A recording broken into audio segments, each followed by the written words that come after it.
우리가 매년 12월 25일에 지키고 있는 성탄절은 기쁨의 절기입니다. 성탄은 믿는 사람이든지 안 믿는 사람이든지 그 누구에게나 크나큰 기쁨이 됩니다. 왜냐하면 성탄절에는 누구나 하나님의 선물을 받을 수 있기 때문이죠.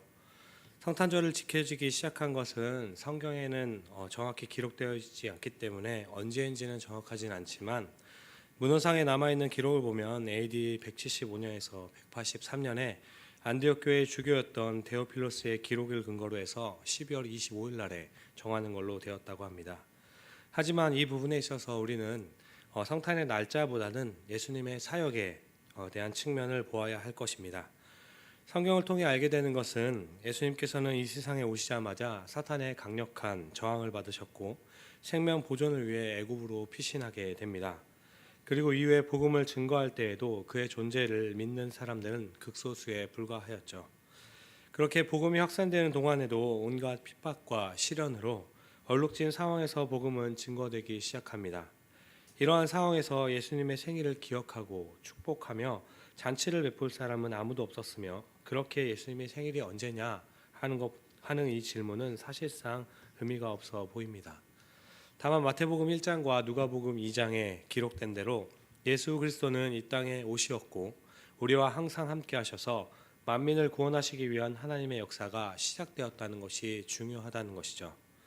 그러므로 성탄의 기원을 굳이 이야기하자면 미래의 구원의 은혜를 입은 사람들이 나를 죄에서 구원하시고 만민을 죄에서 구원하시려고 이 땅에 오신 성자 예수 그리스도의 은혜에 감사하고 고마워서 예수님께서 이 땅에 오심을 축하하고 기뻐하며 영광을 돌린 것이 성탄절의 진정한 의미요 기원이라 하겠습니다. 그렇게 우리는 예수 그리스도가 이 땅에 오심을 축하하고 기뻐하며 영광 돌리기 때문에 성탄절이 되면 누구나 큰 기대와 함께 기쁨을 간직하게 되는 것입니다. 그렇게 우리 한국교회는 약 100여 년밖에 되진 않았지만 성탄절은 우리의 중요한 명절이 되었고 우리가 즐거워하는 기쁨의 명절이 되었습니다. 오늘 설교 본문인 10절을 보시면 내가 온 백성에게 미칠 큰 기쁨의 소식을 너에게 전하노라 하는 말씀이 있습니다. 온 백성에게 미칠 큰 기쁨의 좋은 소식, 이 기쁨의 좋은 소식은 천사가 목자들에게 전해준 좋은 소식이고 이 좋은 소식은 구주가 나신 좋은 소식인 것입니다. 그리고 우리에게 있어서 이 좋은 소식은 바로 하나님께서 우리에게 은혜로서 거저 주시는 성탄의 선물일 것입니다. 우리들의 일상생활 중에서 우리를 기쁘게 하는 것들이 참 많이 있습니다. 간단하게 우리들은 편지를 받을 때 좀 기쁩니다. 이 편지 속에 좋은 소식이 담겨있든 좋지 못한 소식이 담겨있든지 간에 일단 편지를 받는 그 순간은 참 기쁩니다. 그리고 그 편지의 내용을 보았을 때 기쁘고 반가운 소식이라면 더욱더 기뻐지는 것이죠. 그래서 편지의 내용을 읽고 또 읽고 간직하기도 하는 것이죠. 또 우리는 편지를 받는 것도 기쁘지만 그것보다는 선물을 받을 때 더욱 기뻐하는 것을 볼 수 있습니다. 자기에게 꼭 필요한 선물을 받을 때의 그 기쁨은 말로 표현할 수 없는 것입니다.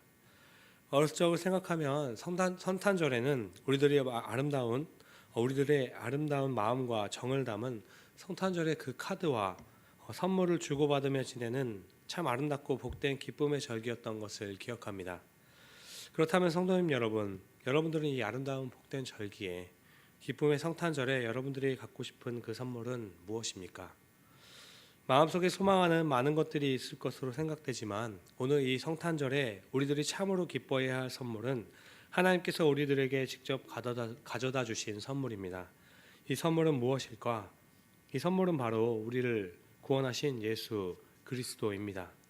또한 이것보다 더 하나님의 죄송합니다.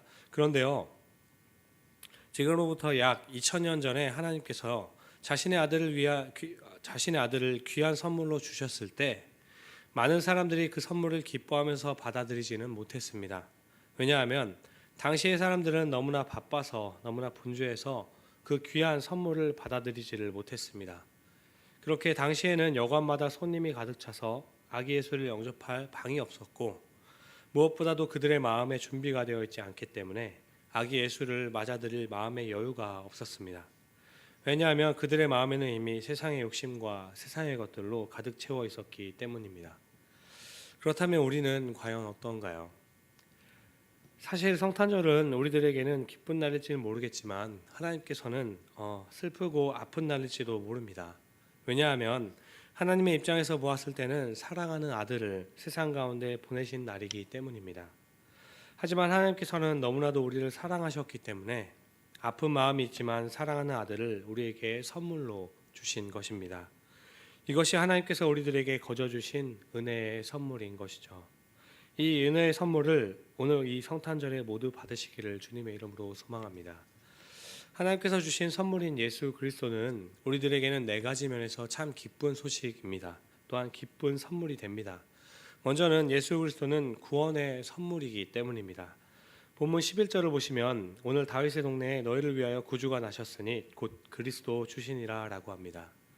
우리가 신앙생활을 하면서 예수는 누구입니까? 라는 질문을 받으면 대부분의 사람들은 마태복음 16장 16절에 베드로의 고백을 통해서 예수님은 하나님의 아들이시며 그것을 또한 내가 믿으며 나를 죄악에서 구원해 주신 구주이십니다 라는 고백을 합니다.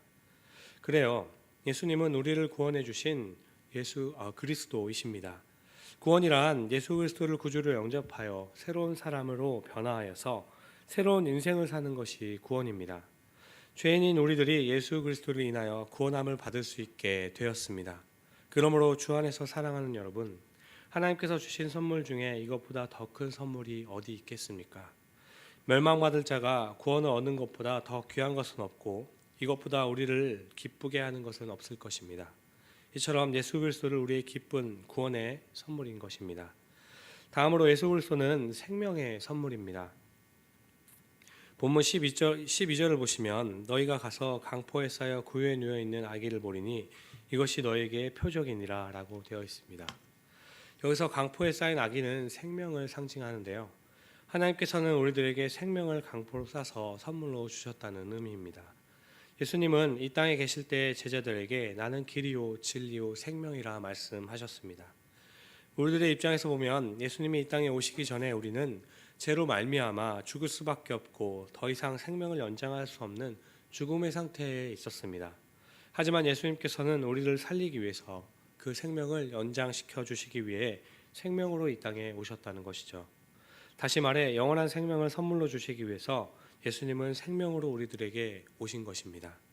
요한복음 3장 16절을 보시면 하나님이 세상을 이처럼 사랑하사 독생자를 주셨으니 이는 그를 믿는 자마다 멸망하지 않고 영생을 얻게 하려 하심이라 라고 하고 있습니다. 그러니까 하나님께서는 우리를 사랑하심으로 우리를 구원하시기 위해 독생자를 주셨고 우리는 그 독생자이며 생명이신 예수님을 믿음으로 영원히 살 수 있는 영생의 기쁨을 참여할 수 있게 되었다는 것입니다. 죽을 수밖에 없었던 자에게 영원히 살 수 있는 것보다 더 기쁜 소식이 어디 있겠습니까? 세 번째로 예수님은 임마누엘이시기 때문에 우리에게 더할 나위 없는 기쁨의 선물이 됩니다. 마태복음 11장 23절을 보시면 보라 처녀가 잉태하여 아들을 낳을 것이요 그의 이름은 임마누엘이라 하리라 하였으니 이를 번역한즉 하나님이 우리와 함께 계시다 함이라 라고 하고 있습니다. 그렇습니다. 예수님은 임마누엘, 우리와 함께 하시는 분이십니다. 하나님께서 우리와 함께 하시는 은혜보다 더 큰 은혜가 어디 있겠습니까? 우리가 예수 그리스도를 영접함으로 우리는 하나님께서 우리와 함께 하심의 은혜를 선물로 받게 되는 것입니다. 그러므로 임마누엘이신 예수님을 영접하는 자는 하나님께서 우리와 함께 하시기 때문에 외롭지 않다는 것이죠. 그렇지만 그럼에도 불구하고 주위를 둘러보면 외로운 사람이 너무나도 많이 있습니다. 주위를 둘러보면 병성에 누워 계시는 분들을 비롯하여 혼자 사시는 독거노인들과 가족이 있지만 가족 간에 서로 화목하지 않아 혼자서 성탄을 보내는 분들이 참 많이 있는 것 같습니다. 성탄의 기쁨은 이웃들과 함께 나누어 가지는데 그 의미가 있다고 보겠습니다. 사랑하는 성도님 여러분, 마태복음 28장 20절을 보시면 세상 끝날까지 너희와 항상 함께 있으리라 약속하셨습니다. 특별히 이 성탄절에 의지할 데 없는 외로운 사람들과 함께하는 축복이 있기를 주님의 이름으로 간절히 소망합니다. 마지막으로 예수 그리스도는 평화이기 때문입니다. 본문 14절을 보시면 지극히 높은 곳에서는 하나님께 영광이요 땅에서는 하나님이 기뻐하신 사람들 중에 평화로다라고 말씀하십니다. 또 이사야 9장 6절에서 7절을 보시면 아기 예수는 우리의 평화이며 평강의 왕이라고 하십니다. 그런데요, 아기 예수가 아무에게나 평화가 되고 평화가 되시는 것은 아닙니다. 아기 예수는 기뻐하심을 입은 사람들 중에 평화라는 것입니다. 기뻐하심을 입은 자는 하나님께서 기뻐하는 자이며 하나님이 기뻐하시는 자는 하나님을 기쁘게 해드리는 자입니다. 그렇다면 하나님을 기쁘게 해드리는 자는 어떤 사람일까? 그것은 하나님께서 우리들에게 선물로 주신 예수 그리스도를 영접하고 새 사람이 되어 그리스도인으로서 사는 사람입니다. 그리고 하나님께서 주신 선물로 인하여 기뻐하면서 그 선물을 이웃과 함께 나누어 가지는 사람이라고 생각합니다. 바로 이러한 사람이 하나님을 기쁘시게 해드리는 자이며 하나님이 기뻐하시는 자인 것입니다. 그리고 이런 사람에게 하나님께서는 평화를 주시고 이런 사람들에게 예수님은 평화가 되는 줄로 믿습니다. 요한복음 14장 27절을 보시면 평안을 너희에게 끼치노니 곧 나의 평안을 너희에게 주노라. 내가 너희에게 주는 것은 세상이 주는 것과 같지 아니하니 너희는 마음에 근심하지도 말고 두려워하지도 말라라고 합니다. 예수님께서는 우리에게 세상이 주시는 평안과는 다른 영원한 평안을 주실 줄로 믿습니다. 그러므로 주 안에서 사랑하는 여러분, 우리는 오늘 이 기쁜 성탄절에 구원의 주, 생명의 신 아기 예수, 임마누엘의 예수, 평강의 왕, 평화의 왕이신 예수 그리스도를 기쁨으로 선물로 받아 크게 기뻐하는 우리 모두가 되시기를 주님의 이름으로 간절히 소망합니다. 기도하시겠습니다.